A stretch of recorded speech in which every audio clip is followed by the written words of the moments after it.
Ayan guys, dito sa SM Bicotan Tulay, ganito ang itsura, sobrang init. Ayan, punta sana doon pero sobrang init na. Ayan, punta tayo doon ha. Dito lang ko palagi nagpunta kasi dito mo lang malapit sa amin, nilalakad ko lang. Ayan.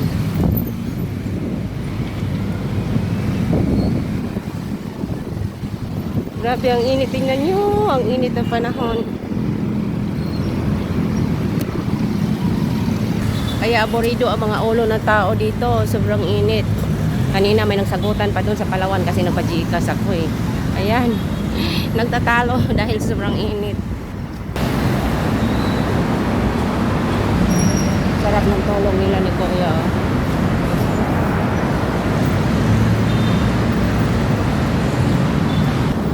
Lapit naman tapos ang tinatrabaho. Sarap.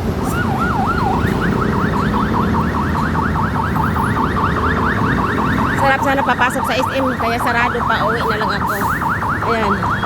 Lakad ako, papasok doon, lakad na lang ako. Lakad bago. God bless everyone. Enjoy life lang tayo. Ingat na ingat tayong lahat.